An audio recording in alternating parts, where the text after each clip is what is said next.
First of all, I want to welcome everyone for being here today. It's a beautiful day outside, and I know you have choices, many choices in Lynn for things to do on beautiful days, so thank you for coming out. The Lynn Community Association is proud to sponsor this event for the fourth year now, and it's a tradition. And I would like to introduce our board members who are present today. In no particular order, we have Douglas and Duncan Maitland, who do a lot of work, carried a lot of stuff up the stairs out here today. Dulcie Gonzalez is a youth member right back here. Tyrone Hawkins, the lyrical genie over here. Charlie Gallo, who is right there. And Drew Russo, right back in the back row. Caroline Daly is also a youth board member. She's not here today. And Bob Connolly, another board member I have not seen today. I'm Mary Trahan, and I'm president of the association. And our mission is to promote pride and ownership in the Lynn community through beautification, education, recreation, and neighborly relationships. And we're in our 5th year of doing that. And we've come a long way, but we can always do better. We are in a beautiful building. I believe they said this was built in 1898. It was originally built without electricity. And that's why we had a lot of trouble finding power strips to plug everything in today. But it's a beautiful building and beautiful skylights. And it's one of the few things, one of the many things in Lynn that we really should take more pride in as Lynners. We have so many things that people outside our community don't even know that we have, not to mention the wonderful people and wonderful neighbors that we have here. We have the Gannon Golf Course. We have the Lynn and Nahant Beach, Lynn Beach and Kings Beach. We have the Grand Army of the Republic Museum. We have Dungeon Rock over in Lynn Woods.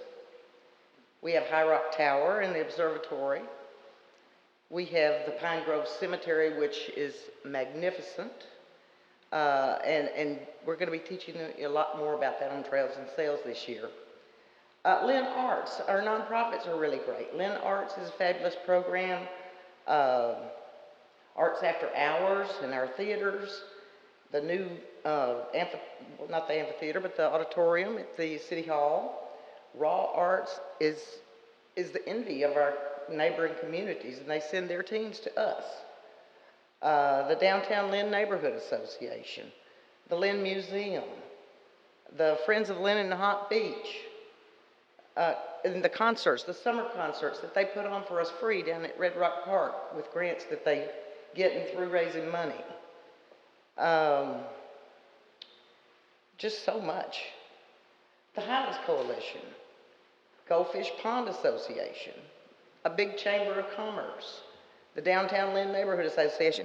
It goes on and on and on. Lynn has a lot to offer that many of our neighboring cities don't have, and yet we hide this under a basket sometimes and don't let people know that we have all of this. Not to mention that we have the diversity, the minorities that we have here. We have a very, very rich culture in Lynn. So we have something to be proud about here.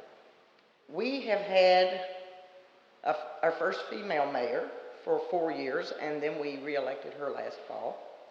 And she is in her first year of that second term.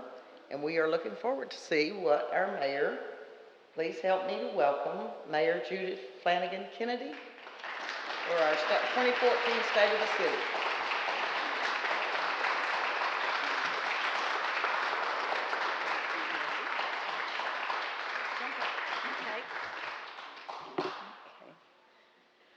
I really want to thank Mary and all of the board members and members of the Lynn Community Association for continuing with this State of the City tradition that we've been holding in May or June for the last several years. I really appreciate having a chance to get out and speak to all of you in I don't consider this quite a formal speech. I look around and I can identify almost every one of you by name, so it really feels like I'm speaking to friends and colleagues, and in that way I have to tell you it makes me a lot more relaxed, because even after 4 years I'm still a little nervous when I have to get up and give a speech. But in any event, good afternoon to all of you. It's so nice to be here at the Lynn Library giving this speech, and I want to thank the trustees and Teresa Hurley for hosting us here today. A few months ago, I had the pleasure of touring the library. From the stacks to the glass floors to all of the treasures in the attic, it reminded me of not only how wonderful a resource the library is, but also how many other wonderful resources we have here in Lynn, and how lucky we are to live where we do. Where else in Massachusetts do residents boast an urban setting sandwiched between a 2,200-acre wooded preserve and the Atlantic Ocean?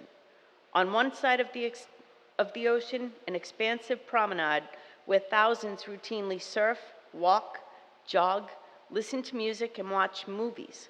On the other side, a rehabilitated 165-slip marina, a new high-speed ferry, and in a word, potential.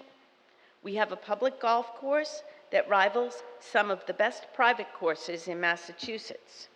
A blossoming art scene where on any given night you can muck it up with A-listers such as Pat Benatar, Cheap Trick, ZZ Top, or one of my favorites, Southside Johnny and the Asbury Jukes, in a beautiful, intimate, and newly air-conditioned setting.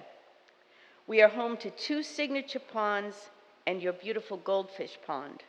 We run one of the best municipal sporting complexes in New England, in Fraser and Manning Field. Our residents can book time at High Rock Tower and Observatory to utilize a professional telescope to explore the moon, rings of Saturn, star clusters, and nebulae. My Latin teacher would kill me if I didn't correct that. Once empty shoe factories have been converted into beautiful lofts where residents commute to Boston via a variety of public means in a mere 20 minutes. A developing restaurant scene that has it all, from award-winning burgers at the Blue Ox to exquisite Italian cuisine at Rossetti's to pad thai at Angkor Wat. You can taste it all. Add to this a bustling North Shore Community College, bursting at the seams, and our proximity to Boston, and we truly have it all. In fact, a recent Boston Globe magazine article had us rubbing elbows with Newburyport, Lincoln, Hamilton, and Ipswich as one of the top 13 Massachusetts communities where the real estate market is sizzling. If I can stop and give you a quick little statistical confirmation of that. At the height of our market, in 2005, our average single-family home price was $290,000. By the depth of the real estate market in 2011, the average real estate one-family home price was $174,500. It has now rebounded in 2014, so that for the period January through April, our single-family home median sales price is now at $220,000. That is up 26.1% from that 2011 low. The condos have been up 37%, and overall, our real estate is up to 31.4% of that 2011 low. For 2014, the average single family is selling at 98.2% of its listing price, and the average condo is selling at 96.6% of its listing price. Now back to the fun stuff that the Boston Globe told about us. There's a groundswell of activity in Lynn.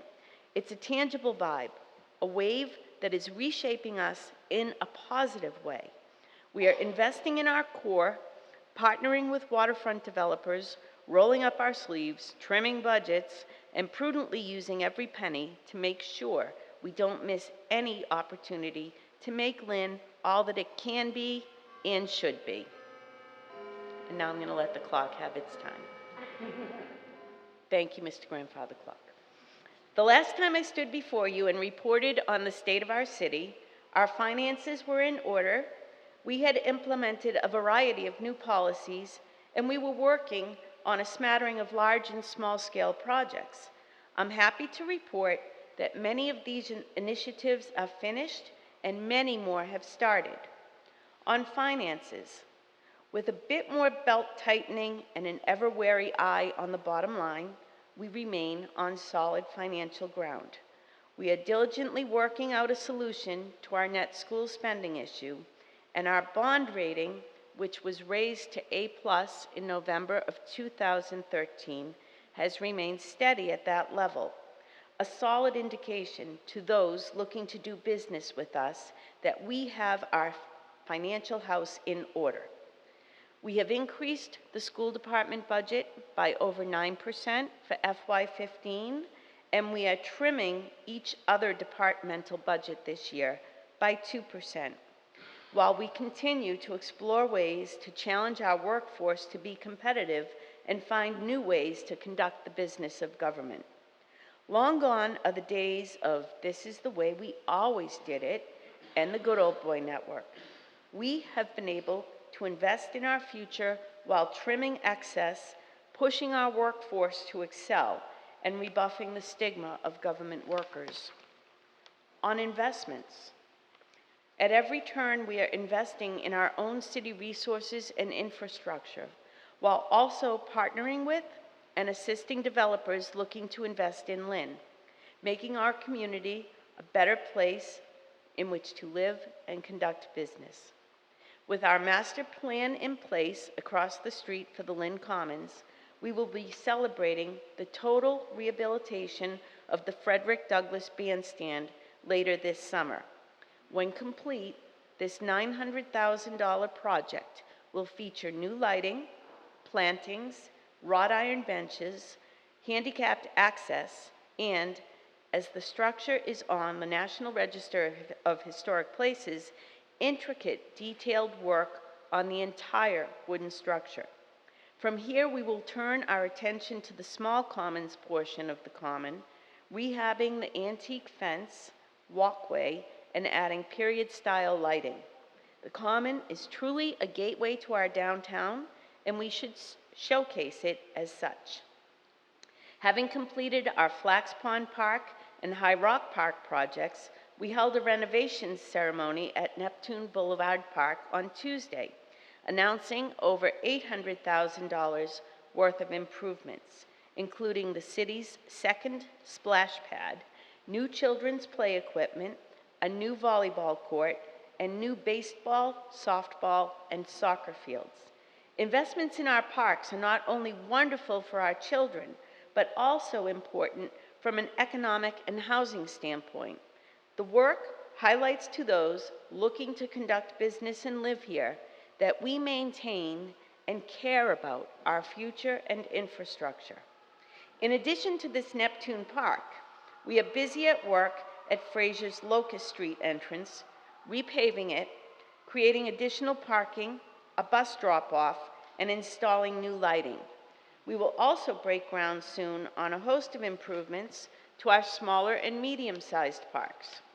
You should see new play equipment and site improvements soon at parks such as Gallagher, Cook Street, Clark, Magnolia, Barry, and Kiley, where we are hopeful at Kiley that our application for the city's third splash pad will be approved.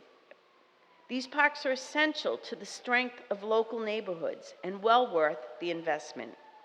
In addition, if you happen to drive down Parkland Avenue, you will be sure to witness our dog park full of happy pets, including mine, and happy owners, including me, enjoying time together.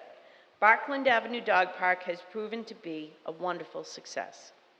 We are continuing to rebuild and maximize the use of our GAR building. a wonderful resource right here in downtown Lynn, home to some of the most unique and sought-after Civil War memorabilia on the East Coast. $50,000 was just spent on the interior and facade, and another $150,000 will soon be spent on additional improvements. And I'm just going to veer off script again for a minute because I see Bob Mathias in the back. He is hosting a bean supper tonight to raise some money for the GAR. And how much are the tickets, Bob? $10, and you can get a bean supper at the GAR and support one of our true treasures. Feeding begins at 6, so don't be late, you could miss out. On the educational front, we are so happy to be breaking ground on our Marshall Middle School project on June 9th. This is the largest investment in the city in decades, totaling over $90 million. It will not only transform education for our students who attend this new school, but also the entire surrounding neighborhood. We have met with the Housing Authority, Economic Development, and Community Development to use this Marshall Middle School not just as a nice new school, but to be the catalyst for change in that entire neighboring area, from Brookline Street to Timson Street in Phase 1 and over to Essex Street in Phase 2. When complete in 2016, this state-of-the-art 180,000 square foot facility will house approximately 1,100 students. And of course, the auditorium continues to rock and roll. In the past 4 years, we have quadrupled the number of bookings. And on this coming Tuesday, we will go on sale with Casey and the Sunshine Band and a double bill featuring Night Ranger and, pay attention, you're a fan, 38 Special. The air conditioning is up and running, and on show nights, we are attracting thousands to our downtown from all over New England. The importance of the economic spin-off created before and after shows cannot be understated. Ticket holders pour into the streets looking for a place to eat or drink after shows, and restaurants are booked up weeks in advance for dinner before shows. We are starting to beat Don Law at his own game. The sky is the limit for the auditorium. The Arts and Cultural District continues to gain momentum. In addition to the stalwarts such as Lynn Arts, the Lynn Museum, and Raw Arts, Arts After Hours is entering its 5th season, just having completed 13 sold-out shows of Avenue Q. Next up, Corey Jackson and his crew take their show on the road to High Rock Tower for Henry V. In addition, this past month, my office, in conjunction with Community Development and EDIC, hired the first director of the Arts and Cultural District. Emily Ruddock will lead the district, working hard to attract artists, cultural enterprises, and foster local cultural development in our city. This is an exciting step forward, and I encourage all of you to get involved. We will continue to implement the commercial facade program, which provides assistance to businesses located in the downtown area for the purpose of upgrading and coordinating signage and storefronts, and continue to install period-style lighting throughout the downtown. These improvements enhance the aesthetic appearance and economic vitality of the area. In addition to our $5 million transformative Wyoma Square project that is set to begin next month, we are looking forward to investing $500,000 in the public parking lot behind the square. Wyoma businesses are such a wonderful and important piece of the city's economy, and we will continue to do everything we can to strengthen them as not only part of a business district, but also as an important gateway into Boston Street and downtown proper. On the waterfront, a dream that began in 2007 became a reality 2 weeks ago when we launched our first ever Lynn to Boston commuter ferry. This is one of the first steps of development along our waterfront. Commuters from not only Lynn, but Swampscott, Marblehead, and Nahant will now be able to commute to Boston via a beautiful high-speed ferry. This trip will only take 30 minutes and will run from now until September 12th. Across the harbor, community development is putting the finishing touches on a fully rehabilitated seaport marina with a state-of-the-art fueling dock, and will soon begin work on a $370,000 federal boating grant that will be used to install transient dockage, affording tourists the ability to tie their boats up and visit Lynn. All this work dovetails with EDIC's Blossom Street ferry service. I would also like to report on two major developments that have happened in the past 60 days. First, a P&S has been signed for the former Beacon Chevrolet site that has lain dormant for over 15 years. The new owners are proposing to build a mixed-use development on this highly visible site. The project will include 238 residential units with ocean views and first-floor commercial space. At the other end of Route 1A, the new spirit of communication and dialogue that was established between my office and GE executives has paid dividends on yet another large parcel of land. The former GE gear plant land is also under agreement. This land has views of the Boston skyline and access to a commuter rail stop. We are working closely with the new owner in developing this land for mixed use. The owner has shown us tentative plans outlining the first floor commercial retail space and residential units above. I will keep you posted on these exciting projects that have potential to transform our waterfront. In addition, the finishing touches are being put on the new home of Kettle Cuisine. Located on the Linway, behind the Clock Tower building, this company was very successful in Chelsea, where they outgrew their space. We welcomed them with open arms, and they have invested over $20 million to date and will create 100 new jobs. We will be celebrating a grand opening with them later this year. On the advent of a casino up the road from these developments, the last time I spoke to you, we were meeting with casino executives working towards being designated a surrounding community by the Gaming Commission. I am happy to report that our persistence paid off, and we have struck agreements with the developers. If constructed, we will not only receive a monetary benefit, but have made sure that any impacts to the City of Lynn are either positive in nature or minimized. We deserved a seat at the negotiating table as a surrounding community, made the case, and were designated one. This is important as the state moves forward with issuing casino licenses. It ensures that our voice is heard and our concerns are heeded. Other important subjects of note include the continuance of our downtown community policing initiative and CLT officers. I believe both are so vital to reducing crime by connecting our officers with the community on a personal level. We also implemented our first automated parking lot in the downtown to help with the investment that has occurred on Liberty and Sutton Street.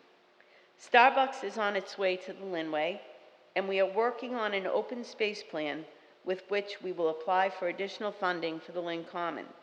We have also made sure our ponds are maintained, funding weed eradication at both Flax and Sluice Ponds. And I will note for the Ward 2 people that this year my office has included additional funding so that we can start the weed eradication at Floating Bridge Pond over at Buchanan Bridge. In all, these current and future investments in our infrastructure and resources can only help attract more businesses, more residents, and more visitors to the City of Lynn. We will continue to work hard investing in these resources, exploring new ideas and new ways to accomplish our goals. If you get the chance, tell someone outside Lynn about all we have to offer. I have witnessed time and time again. Once people come to the auditorium for a show, walk Lynn Shore Drive, play around at Gannon, or take a walk in the woods, they come back again and again to this wonderful place we call Lynn, Massachusetts. I do want to end by again thanking the Lynn Community Association for the opportunity, oh, wait a minute. to present the state of the city here today. And I'm not done yet. Welcome to Lynn Library.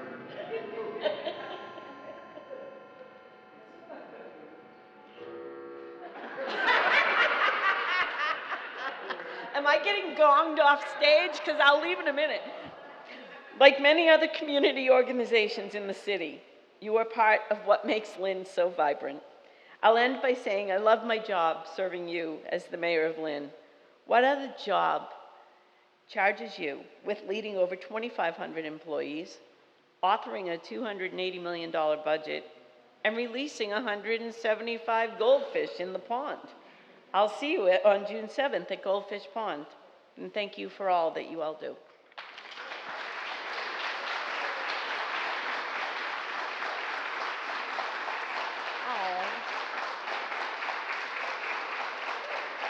Thank you. Thank you very much. I have goosebumps. Thank you so much. Now, we usually have a Q&A that follows. So if there's something that somebody would want some elaboration on, or anybody, yes, sir. It's been a great blessing to Lynn, and I and a lot of other people really appreciate it for all the good work you've been doing. Well, thank you so much. Thank you. Yes, ma'am. Doctor. Doctor. Do we know when they're going to start doing the renovation of the beach and the Buchanan Bridge? Because Mother Swan has 5 babies. They just came out last. I saw them. I'm not sure of the start date, but I do know that they have been told not to go too far back into the marshy area because that's where the nesting area is, and we want to make sure that the little cygnets are The protected. longer we can put it off, I think it needs to be done. There's no doubt about that. Right. Tell us, walking by, they won't put your foot in the water. It needs to be done. I'm just wondering about the timing of the thing. Maybe we should check with you. Well, for those of you who don't know who's speaking right here, Dr. Jill is a retired veterinarian, so she has great concern. We watch the swans. I live near that area, and we watch the swans every year. Last year they had 3 babies. One of the babies didn't survive, unfortunately. This year they just came out with their 5 little babies floating around. And Dr. Jill knows that they need their habitat in order to raise those cygnets into swans successfully. So you make sure you call my office on Monday, and we will communicate with community development and make sure that those babies have a chance to grow. Very interesting project, and they're wonderful. The park renovations, you mentioned a whole bunch of parks for children.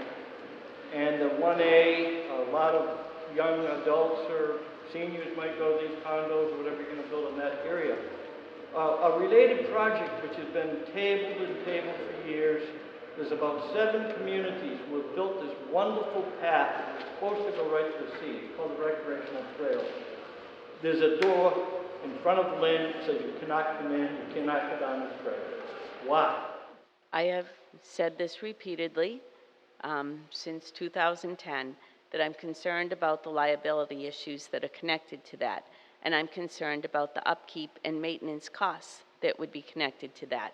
I will tell you that I have had a company approach me that wants to run a sea cable from the sea, from the Atlantic Ocean, into Lynn, and wants to follow old railroad tracks, ultimately landing at the power station in Everett. And we have been in discussions about whether they might be able to assume some liability for anything that happens on the path of the old railroad tracks, and as well contribute to the expense of the upkeep and maintenance and repairs of a bike path. So the idea is not dead in the water. I have always said that I would be open to suggestions that would allay my concerns about the issues that I've just described, and we are talking with somebody, so we may be able to resolve those, but that is still ongoing. I'm hoping we can do that. I do not want to be an obstructionist, and I'm just worried about safety. I worry about people crossing Western Avenue, but there's already 17 traffic lights on Western Avenue, and I don't know how many cars are going to try to run it, and and interfere or possibly endanger the bikes that are going to be going across that. So we are exploring different ways that we might be able to make that happen. Anybody else? Yes, ma'am. Mayor, what is the status of Demoulas now that they're back in the future? I'm sorry, Demoulas. Okay, they've brought all of the electricity in. There was some hesitation that had occurred when the Demoulas were going through their board shakeup. I think many of you might have heard about that on the news, about the rival board members that were trying to seize control of the operations. But that has now been all put to rest, at least as far as the development goes. I know that the one in Revere had been stalled for a while because they were waiting for the dust to settle, so to speak. That has been settled. Revere moved along. We're in the pipeline behind Revere. They are doing a traffic study. As I said, all of the electricity has been brought up to the site, and I think the next thing that they're going to do is present the traffic study to the planning board so that they will be able to control traffic, because we didn't want to have a site that had traffic coming in on Western Avenue. As many of you know, the location about which we are speaking is part of a 5-way intersection with South Elm, Federal Street, Center Street. There's just too many. So we're looking to site the entrance over on, I want to say Center Street, but off the main road so that we don't have traffic coming in and out. But that causes concerns on the other end because Waterhill Street is such a small street and we don't want to clog up the traffic in Westland. So they've proposed a variety of changes. They've had some one-ways that they're looking to convert to 2-ways and some 2-ways that they're looking to convert to 1-ways. But we are very concerned because we want to make sure that when we bring this development in, it's not a disruption to anybody's neighborhood. And they are working with those ideas in place. But it is moving along, and I think it's scheduled to be opened in November of next year or fall of next year. So you should be seeing some more significant, visible progress on it now that the electricity has been brought into the site. I thought I saw somebody else. Mr. Watring, how are you? Well, you can't be here without asking a question. I have serious concerns about the ramifications of the net school spending problem. I know at the recent school committee meeting, you shut down the discussion, deferring to having the CFO come to the meeting, because he's supposedly an intricate and he has knowledge. However, is this the same CFO that you fired? And it's the same CFO that told me personally that we would only be allowed for $35 million for the bonds for the new marshal, when the term 2 weeks later was 92. I knew it was going to be 92, but he told me 35, because I asked him directly. And then, the city is going to be liable for the lawsuit that was just filed, just awarded the Superior Court against that same CFO.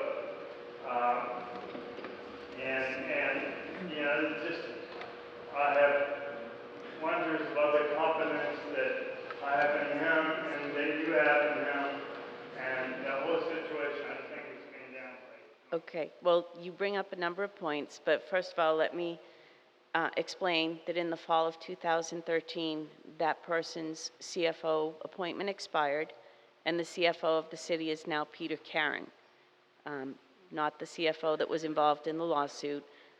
Peter Karen is immensely capable. He has been meeting with Melanson Heath, our auditors, in order to find a number that will conform with the legislative requirements in rectifying the net school spending issue that had arisen. And I could go on for an hour explaining about the net school spending, but the bottom line of it is we do have a solution. We needed to get to a bottom number. And as I said, every department in the city has been asked to take a 2% hit because there's only so much money that I can raise in any given year. I have to be mindful of tax increases and what it does to the taxpayers and the homeowners in the city of Lynn. And at the same time, I have to be very careful to preserve the things that I consider vitally important, such as public safety. So it's been a real balancing act. But the CFO has assured me that Melanson Heath has assured him that the number at which we can comply with the legislative strictures is 126 million.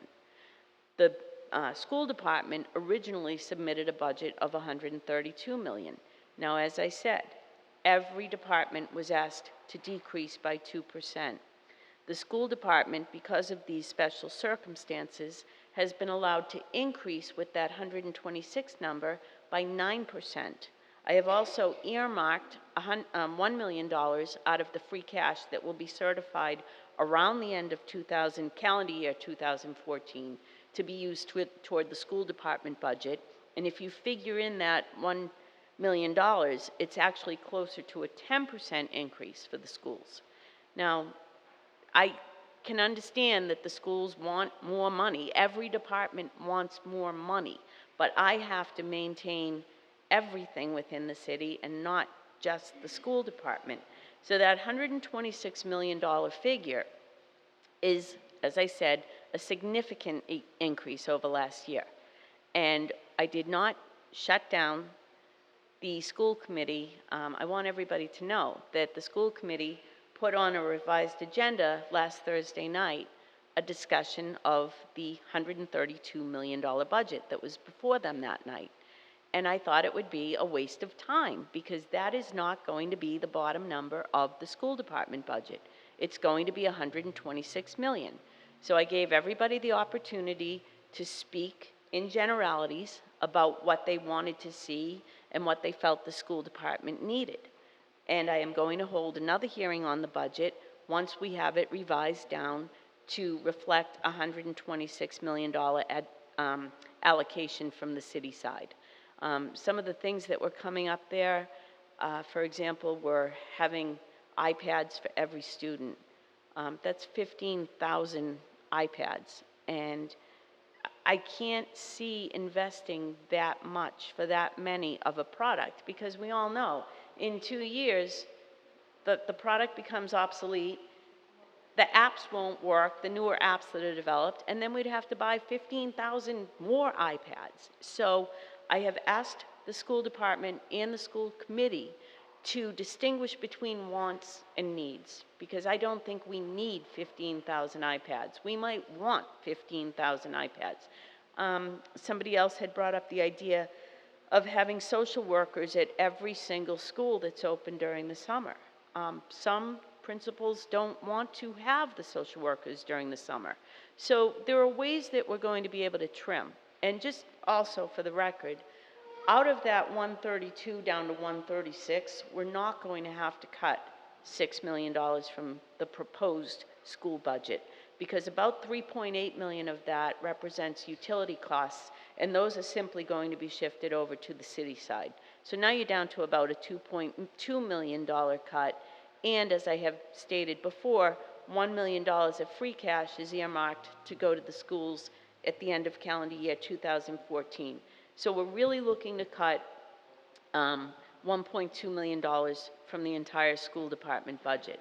And that's really less than 1% of the 132 down to 126. I think it's very doable, but we just have to sharpen our pencils. No department is going to get everything that they wanted this year. It just can't be done. And it's a balancing act, and I accept the responsibility for having to do what I have to do, but I think I am being more than fair to the school department.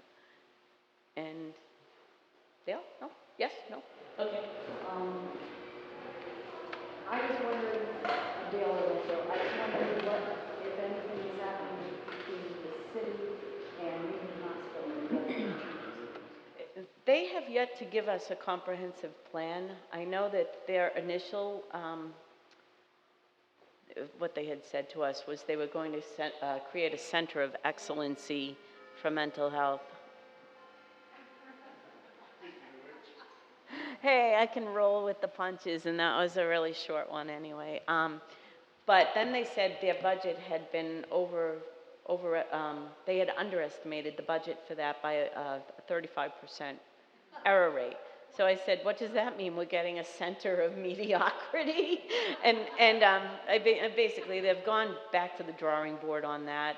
I'm still waiting for a timeline from them because that's going to give me a much clearer view of what steps we can take at what points. I mean, this has to go through DPH approval, and, you know, this is a long, long process, but it's hard to tilt at windmills if I don't know what their revised plan. I don't know how I can criticize it if I don't know precisely what it is. So we are still in weekly contact with them, especially with Pam Lawrence, who's one of the vice presidents over there.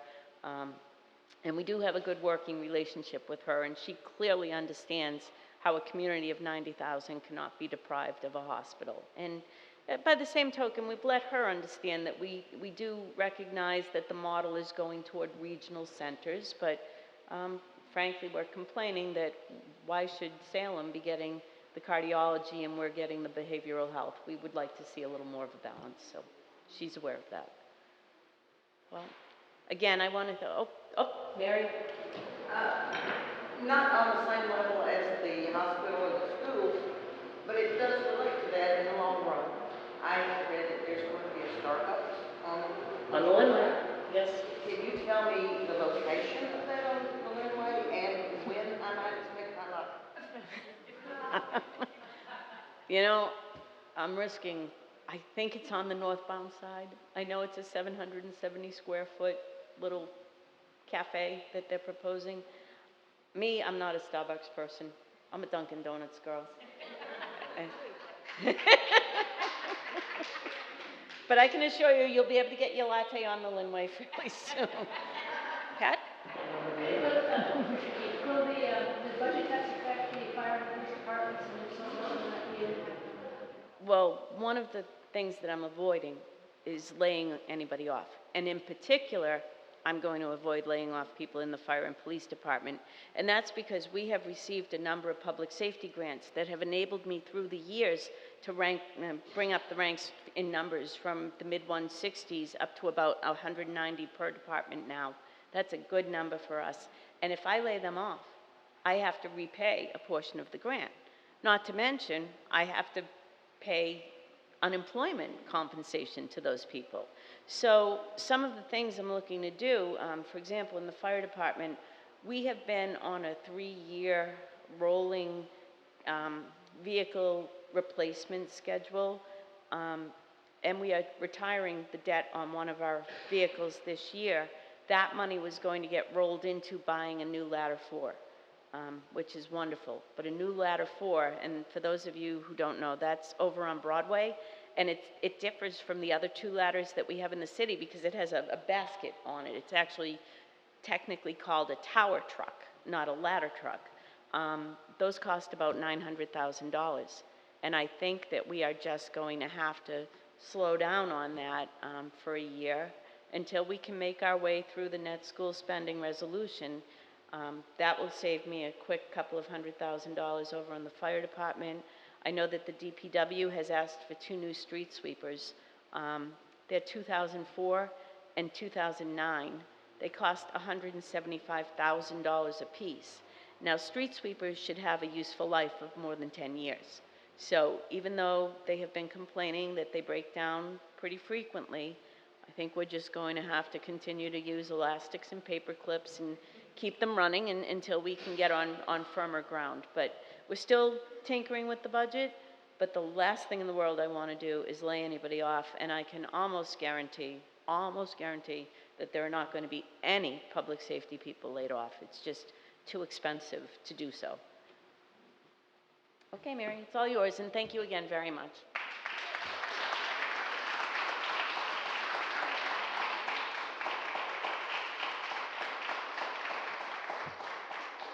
Thank you very much. Well, once again, we enjoyed that as we do every year, getting caught up on things and learning firsthand what's going on at City Hall. I don't get up there often enough, only about once a month usually. And I don't have to get a tag for my dog anymore since he passed. Speaking of which, I don't know how many of you are dog owners, but I was a dog owner. And if you have a license for your dog in Lynn, I'm thinking it's the lowest fee in the United States. Anywhere I have been, that fee is just really cheap. So you might make a note of that. And I will get another dog, and I will pay the higher fee. I want to thank some people for being here today. First of all, our city officials who are here. Some more may have come in the meantime, but we have our counselor of Ward 6, Peter Capano.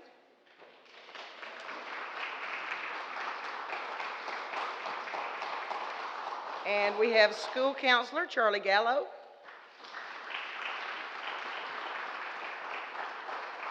And we have the mother of the city council president, Jane Cahill.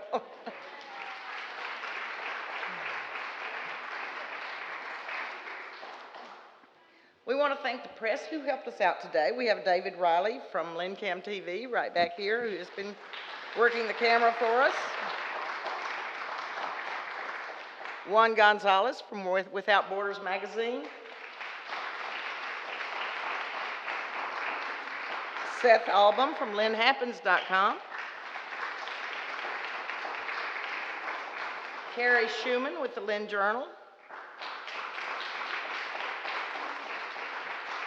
And now we'll put in a plug for our other summer programs that we have coming up.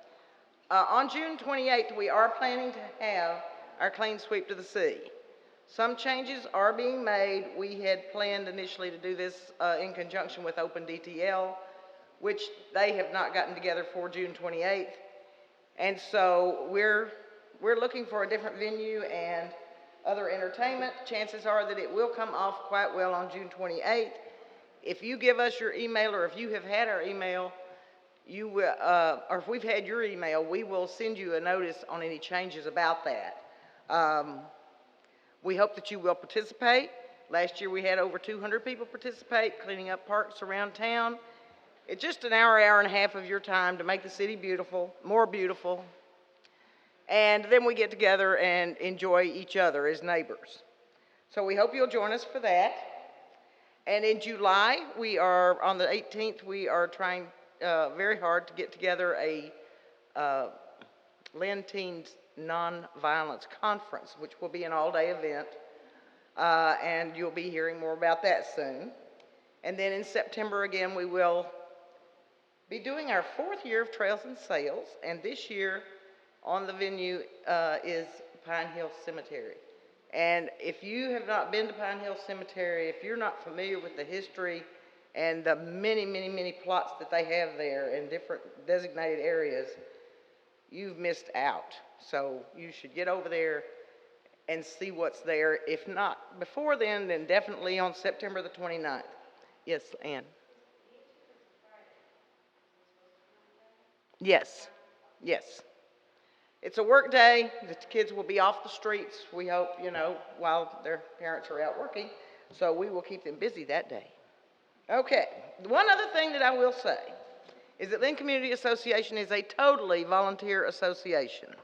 We have no paid employees. We all just kick in and do the work. We get money where we can and when we can. We don't charge any dues, but we consider everybody in the city to be a member. If you have a dollar bill in your pocket, or 5, or whether you have $1 to give, or $20 to give, or no dollars to give, that's fine. We want to meet you where you are. But if you do have something in your pocket that you'd like to leave in the little plastic bottle back there today, we will be very grateful. And cupcakes and chips over here, if you would please be neighborly, have a drink, have a cookie, and thank you, and we'll see you here next year, we hope, and hopefully on the trails before then. Thank you again.